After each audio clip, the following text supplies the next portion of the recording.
Let's see if I can muck this up again. So a couple weeks ago, I tried to set up a brand new Pick-N-Pluck foam case. I'd never done this before, and I completely messed it up. Now, before I went to try and do this, I watched a couple YouTube videos, and these YouTube videos gave good advice, or so I thought at the time. So I followed that advice, and just about everything that could have gone wrong went wrong. And so instead of publishing that video, I decided to redo it, and hopefully I can save you some mistakes and save you some money. So in this video, I'll show you how to set up Pick-N-Pluck foam, hopefully the right way.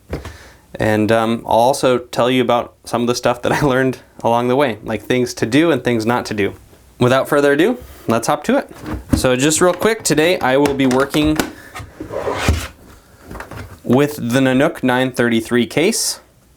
I like Nanuk products. I've been using them and testing them firsthand, and so I know that they keep my gear safe, and so I just choose Nanuk every time.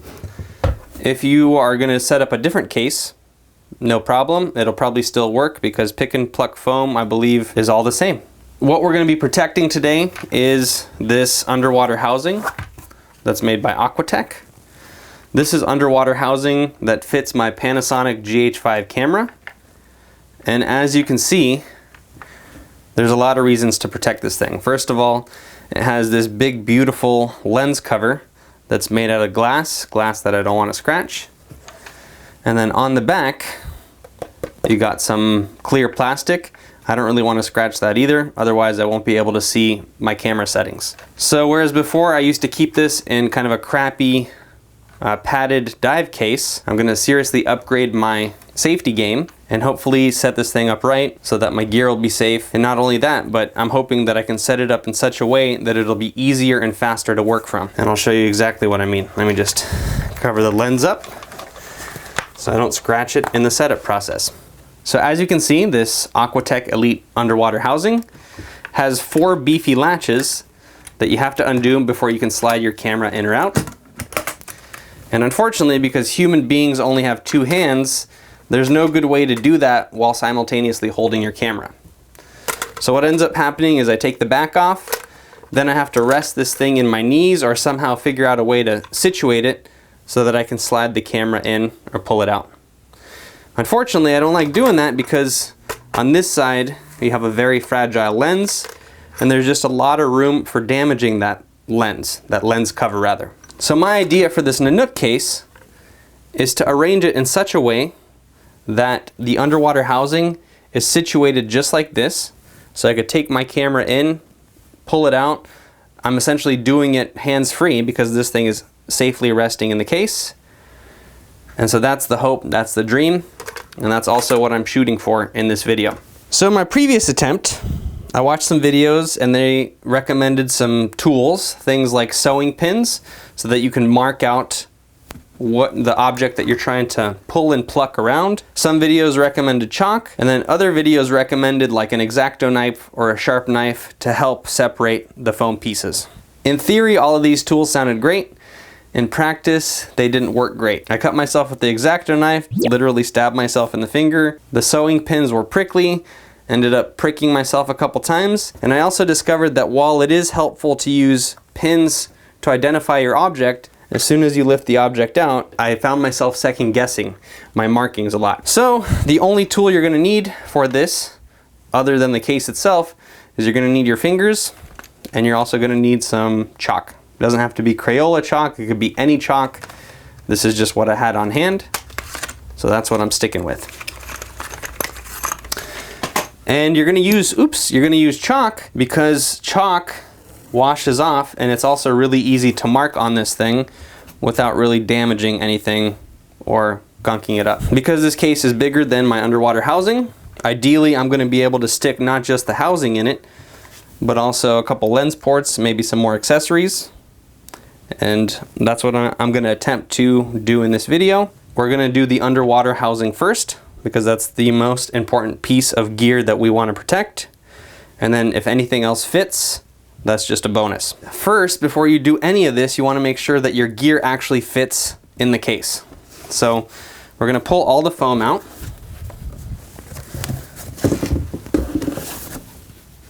And we're going to make sure that the case can even accommodate depth and width-wise what we're trying to protect, right?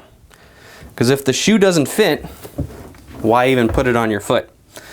So it looks like this way it fits just fine. Let's see if it fits this way. Perfect, it fits both ways, so it should work. So that's tip number one, make sure that your gear fits. Tip number two is that these cases, not Nanuk specifically, but these waterproof cases generally are not 100% square. And so you might get several pieces of padding. Because the case itself isn't square, you want to make sure that you put the padding in the correct order. Otherwise, it's going to be a little bit wonky. So measure a couple of times, make sure that they fit in as intended, that there's no big gaps, because again, the object is to protect your gear as best as possible, and gaps don't really help in that endeavor. Tip number three is you want to leave at least 2 foam squares so that your gear is adequately protected. So you don't want to go all the way up to the edge of the foam. And what I mean by that is this. Here's some foam from my last failed attempt. And you can see real quick that it pulls apart quite easily just with your hands. You don't need to cut it. It's actually cleaner if you don't cut it. But back to my previous point is that you want to leave at least 2 sections of cubes along every edge for protection. Because if you just leave one, it doesn't really do much, right? That's not a whole lot of protection, especially if you're going to be traveling or flying with your gear and this thing might get clunked around. So try and leave 2, maybe even 3 sections of foam between every edge so that you know your gear is protected. Now comes the tricky part. Because this underwater housing isn't square or circle, it has many different bevels, the easiest way to trace it is on its back, right? So I'm just going to take my chalk and I'm going to trace it. But I want this housing to be positioned this way, which means the handle is going to be in a different position, this GoPro mount is going to be in a different position, and so essentially I have to give myself a rough estimate of the box, the overall shape of this thing, and then I'm going to flip it and try and accommodate it as best as possible. Does that make sense? So I'm going to take my chalk and I'm just going to start marking. And I'm going to try and just trace this thing as best as possible.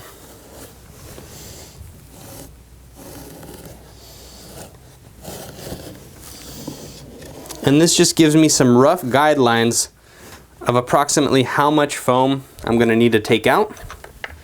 So you can see that's roughly how big the housing is going to be. And then also try and make it smaller than you think it's going to be, because you can always take pieces away, but you can't really put them back. So start with a smaller hole, make it bigger. Don't start with a big hole and then freak out, make it smaller, because I already did that and I wasted a bunch of money and time, and so I don't recommend that.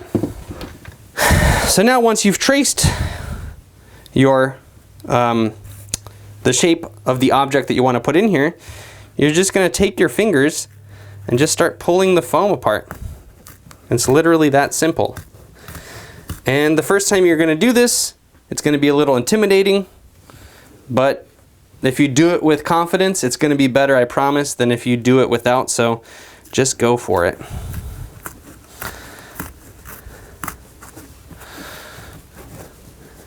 And what I like to do is I like to make little blocks and pull those blocks out and then work, keep working after the blocks are out. Because once you pull the initial pieces out, it's much easier to work. So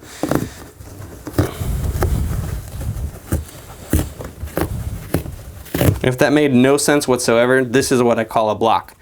So the very first time that you go to rip out cubes, it's harder, it's not hard, but then every additional section to pull out is much easier. So that's kind of like another pro tip.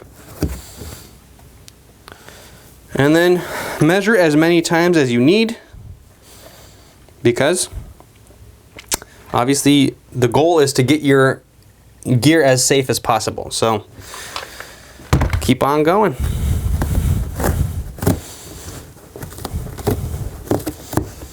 Boom.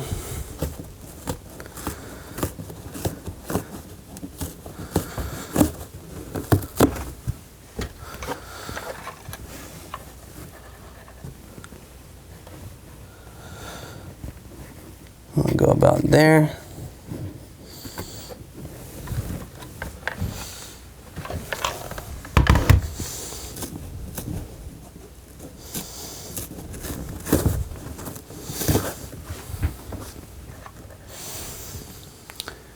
You can always come grab your chalk, keep going.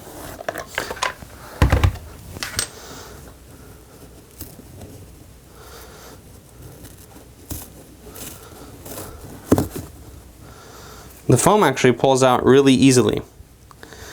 It's surprising how easy it pulls out and how clean it pulls out too. I don't know if this is Nanuk specific or if all foam does it, but I'm very impressed. I thought it would be worse. So that's kind of our initial hole. Looks like we're almost there.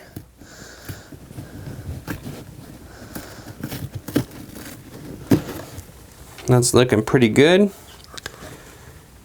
And then we also kind of want to accommodate for this GoPro mount. Maybe we'll do that when we go deeper, so we'll just leave it there for now, because again, it's easier to take away than add, so we're not going to take away too much. And at this point, you can see that layer 1 is done. And so now we're going to work on layer 2. And again, this underwater housing has all sorts of different bevels and edges. So it's not going to really reflect perfectly in the foam, but that doesn't matter, because as long as it's securely in there, it's going to be protected. So what I'm going to do now is I'm just going to trace the second layer of foam based on the first layer of foam. So that'll kind of give me an idea of what parts I'm pulling out on the next layer down. Does that make sense? So I took that, traced, and I got that. Sort of looks like underwater housing, I think.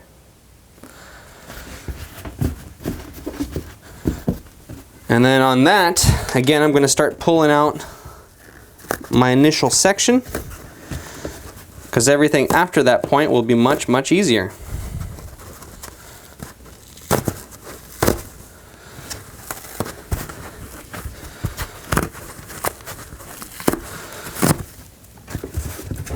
And it is kind of easier when you do it inside the thing, because it gives you some boundaries within to work. So if you can't see this as well, I apologize. Every once in a while you want to put your initial piece back in and measure. That's starting to look really nice, but we're going to keep going.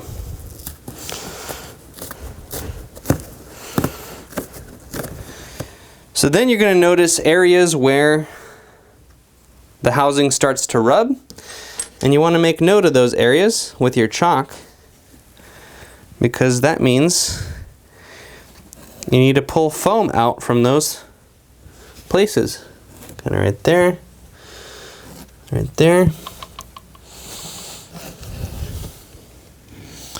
So this thing in effect happens in stages, and that's okay.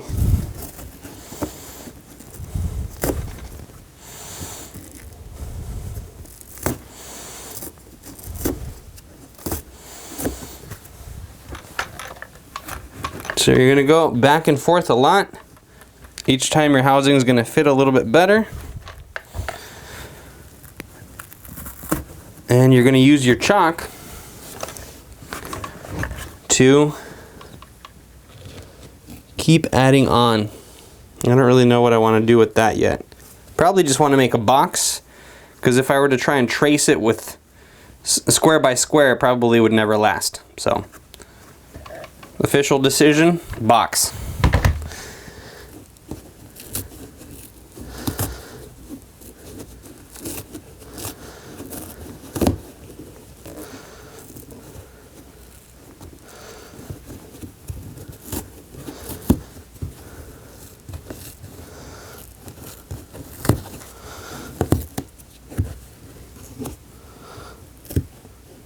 Nice.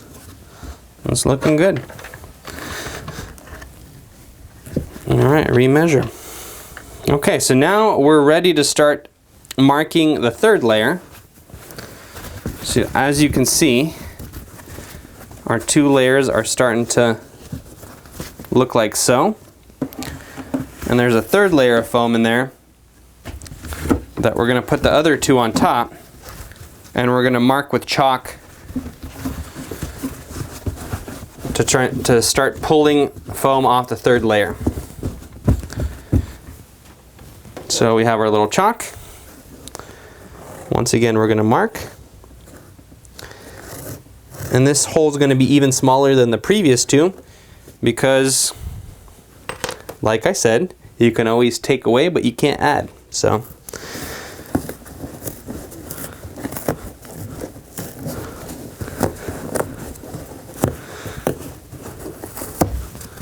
well, bam.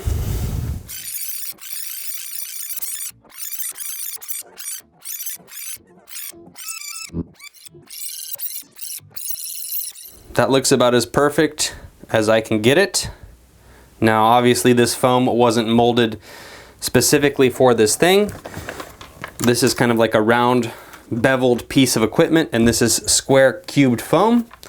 So you're only going to get it, you know, you're going to get it pretty close, but you're not going to get it 100%. That being said, your gear is going to be protected, much more protected than if it were not in this case. And then you want to make sure that it seals. If it doesn't seal, you didn't go far enough down. You have to pull more foam. Great. And as I mentioned before,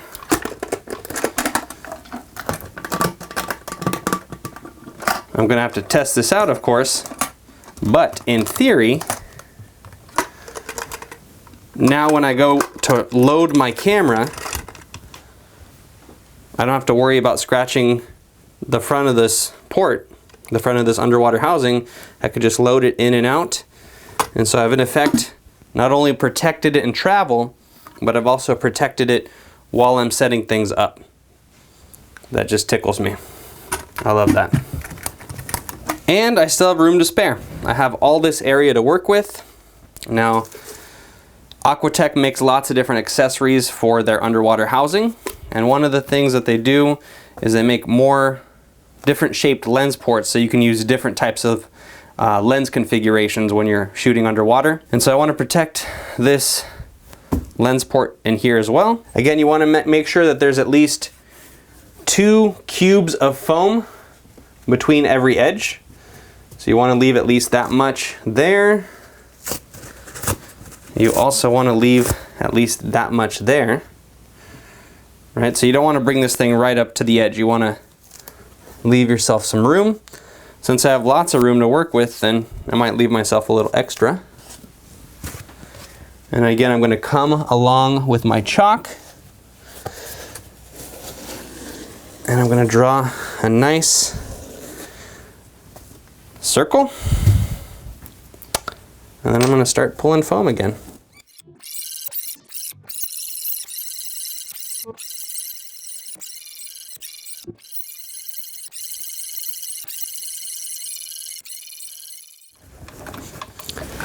And then we have that. But look, we have more room here. What are we going to put there? Maybe, just maybe, we can put a couple dive lights in here. These are Lytra Pros. These are really nice bright lights that I've reviewed extensively on this channel.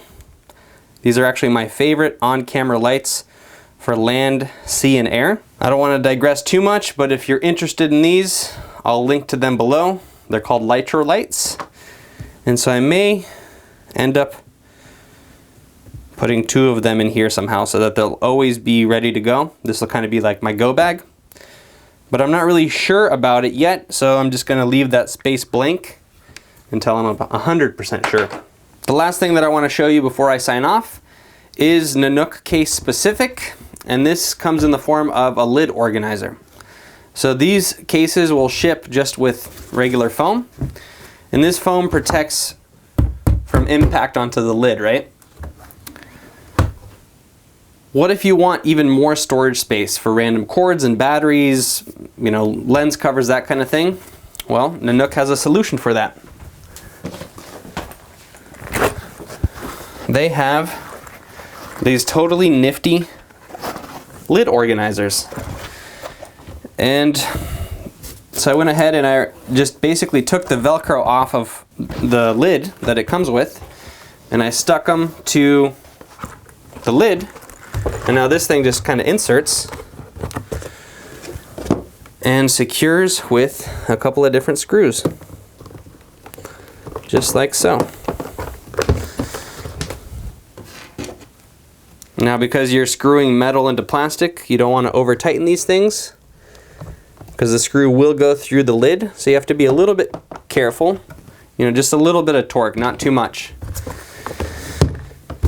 And just like that, you have an absolutely awesome system for keeping your gear safe.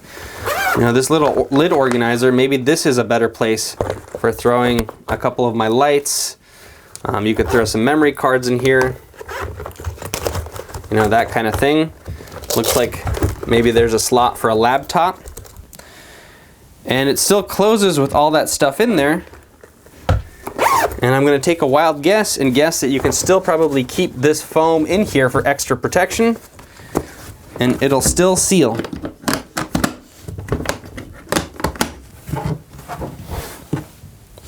Now I don't know if that part is Nanuk sanctioned, so don't take my word for it. I might have to do some experimenting, because you don't want to, you know, like put too much stress on the edges of the case. That said, it does close with that foam in there, so maybe that's something worth looking into. Otherwise, maybe just like a cloth, maybe that's a better way to do it. And then